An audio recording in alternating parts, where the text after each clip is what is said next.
Matius pasal 26. Pemberitahuan keempat tentang penderitaan Yesus. Rencana untuk membunuh Yesus. Setelah Yesus selesai dengan segala pengajarannya itu, berkatalah ia kepada murid-muridnya, "Kamu tahu bahwa 2 hari lagi akan dirayakan Paskah, maka Anak Manusia akan diserahkan untuk disalibkan.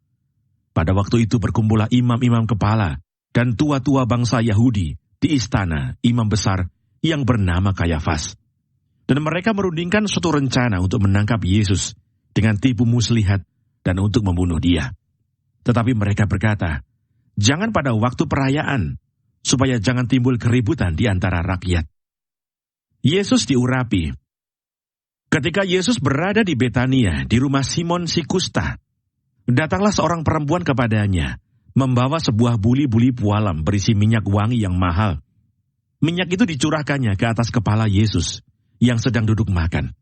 Melihat itu murid-murid gusar dan berkata, 'Untuk apa pemborosan ini? Sebab minyak itu dapat dijual dengan mahal, dan uangnya dapat diberikan kepada orang-orang miskin.' Tetapi Yesus mengetahui pikiran mereka lalu berkata, 'Mengapa kamu menyusahkan perempuan ini? Sebab ia telah melakukan suatu perbuatan yang baik padaku. Karena orang-orang miskin selalu ada padamu, tetapi aku tidak akan selalu bersama-sama kamu. Sebab dengan mencurahkan minyak itu ke tubuhku, ia membuat suatu persiapan untuk penguburanku.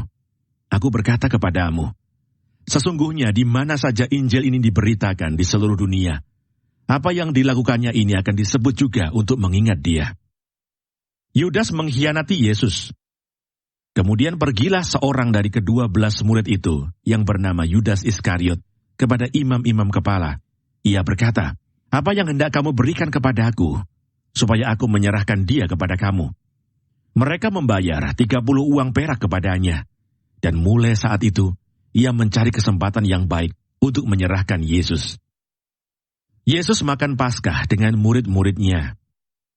Pada hari pertama dari hari raya roti tidak beragi, datanglah murid-murid Yesus kepadanya dan berkata, 'Di mana engkau kehendaki kami mempersiapkan perjamuan Paskah bagimu?'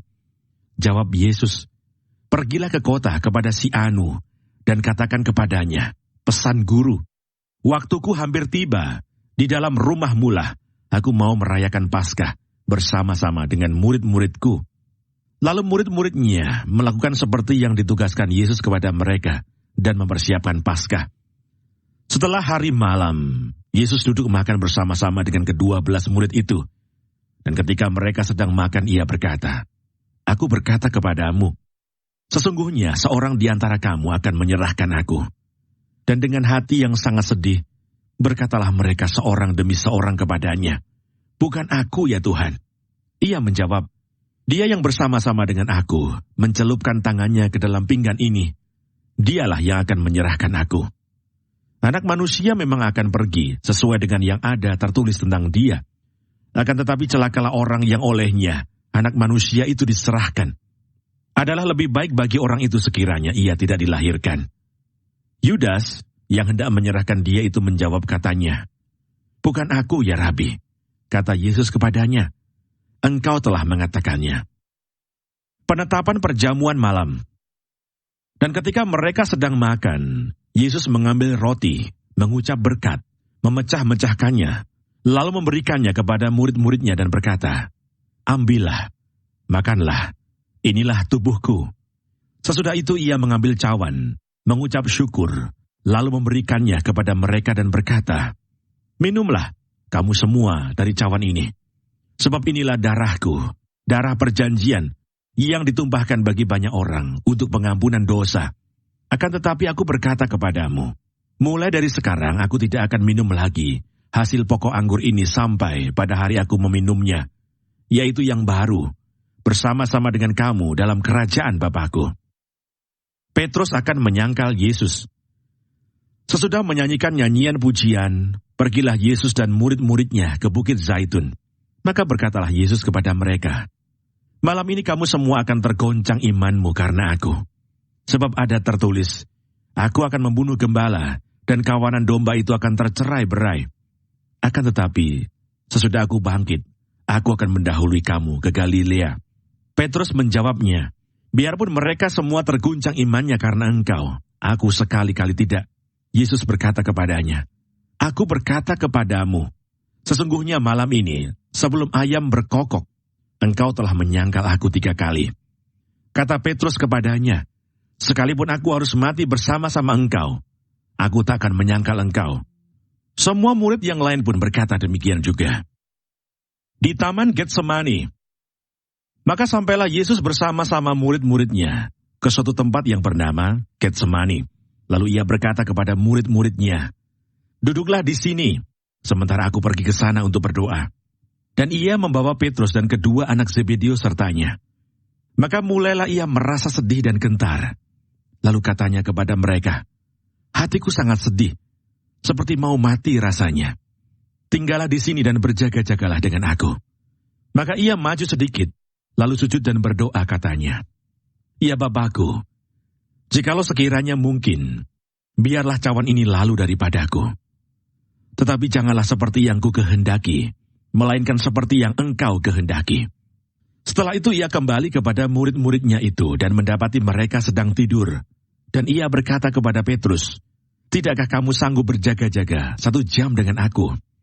Berjaga-jagalah dan berdoalah, supaya kamu jangan jatuh ke dalam pencobaan. Roh memang penurut tetapi daging lemah. Lalu ia pergi untuk kedua kalinya dan berdoa katanya, Ya Bapakku, jikalau cawan ini tidak mungkin lalu, kecuali apabila aku meminumnya, jadilah kehendakmu. Dan ketika ia kembali pula, ia mendapati mereka sedang tidur, sebab mata mereka sudah berat. Ia membiarkan mereka di situ lalu pergi dan berdoa untuk ketiga kalinya, dan mengucapkan doa yang itu juga. Sesudah itu ia datang kepada murid-muridnya dan berkata kepada mereka, Tidurlah sekarang dan istirahatlah. Lihat, saatnya sudah tiba bahwa Anak Manusia diserahkan ke tangan orang-orang berdosa. Bangunlah, marilah kita pergi. Dia yang menyerahkan aku sudah dekat. Yesus ditangkap. Waktu Yesus masih berbicara, datanglah Yudas, salah seorang dari ke-12 murid itu, dan bersama-sama dia, serombongan besar orang yang membawa pedang dan pentung, disuruh oleh imam-imam kepala dan tua-tua bangsa Yahudi. Orang yang menyerahkan dia telah memberitahukan tanda ini kepada mereka. Orang yang akan kucium itulah dia, tangkaplah dia. Dan segera ia maju mendapatkan Yesus dan berkata, Salam Rabi, lalu mencium dia. Tetapi Yesus berkata kepadanya, Hai teman, untuk itukah engkau datang? Maka majulah mereka memegang Yesus dan menangkapnya. Tetapi seorang dari mereka yang menyertai Yesus mengulurkan tangannya, menghunus pedangnya, dan menetakkannya kepada hamba imam besar, sehingga putus telinganya. Maka kata Yesus kepadanya, Masukkan pedang itu kembali ke dalam sarungnya, sebab barang siapa menggunakan pedang, akan binasa oleh pedang. Atau kau sangka bahwa aku tidak dapat berseru kepada Bapakku, supaya ia segera mengirim lebih dari 12 pasukan malaikat membantu aku? Jika begitu, bagaimanakah akan digenapi yang tertulis dalam kitab suci yang mengatakan bahwa harus terjadi demikian? Pada saat itu Yesus berkata kepada orang banyak, Sangkamu aku ini penyamun, maka kamu datang lengkap dengan pedang dan pentung untuk menangkap aku. Padahal tiap-tiap hari aku duduk mengajar di bait Allah, dan kamu tidak menangkap aku. Akan tetapi semua ini terjadi supaya genap yang ada tertulis dalam kitab nabi-nabi. Lalu semua murid itu meninggalkan dia dan melarikan diri. Yesus di hadapan mahkamah agama. Sesudah mereka menangkap Yesus, mereka membawanya menghadap Kayafas imam besar. Di situ telah berkumpul ahli-ahli Taurat dan tua-tua. Dan Petrus mengikuti dia dari jauh sampai ke halaman imam besar. Dan setelah masuk ke dalam, ia duduk di antara pengawal-pengawal untuk melihat kesudahan perkara itu. Imam-imam kepala, malah seluruh mahkamah agama, mencari kesaksian palsu terhadap Yesus, supaya ia dapat dihukum mati. Tetapi mereka tidak memperolehnya, walaupun tampil banyak saksi dusta. Tetapi akhirnya tampillah 2 orang yang mengatakan, Orang ini berkata, Aku dapat merubuhkan bait Allah dan membangunnya kembali dalam 3 hari.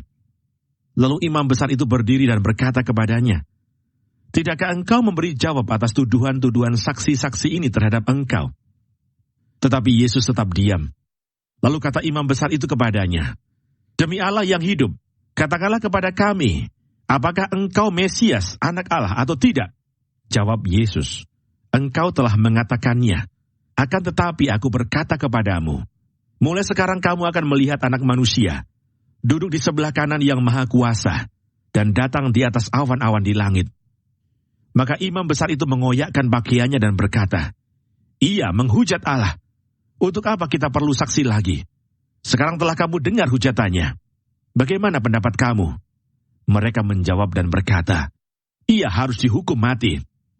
Lalu mereka meludahi mukanya dan meninjunya. Orang-orang lain memukul dia dan berkata, cobalah katakan kepada kami, hai Mesias, siapakah yang memukul engkau? Petrus menyangkal Yesus. Sementara itu Petrus duduk di luar di halaman. Maka datanglah seorang hamba perempuan kepadanya, katanya, engkau juga selalu bersama-sama dengan Yesus orang Galilea itu. Tetapi ia menyangkalnya di depan semua orang, katanya, aku tidak tahu apa yang engkau maksud. Ketika ia pergi ke pintu gerbang, seorang hamba lain melihat dia dan berkata kepada orang-orang yang ada di situ, orang ini bersama-sama dengan Yesus orang Nazaret itu. Dan ia menyangkal pula dengan bersumpah, aku tidak kenal orang itu. Tidak lama kemudian orang-orang yang ada di situ datang kepada Petrus dan berkata, pasti engkau juga salah seorang dari mereka. Itu nyata dari bahasamu. Maka mulailah Petrus mengutuk dan bersumpah, aku tidak kenal orang itu. Dan pada saat itu berkokoklah ayam. Maka teringatlah Petrus akan apa yang dikatakan Yesus kepadanya. Sebelum ayam berkokok, engkau telah menyangkal aku 3 kali. Lalu ia pergi keluar dan menangis dengan sedihnya.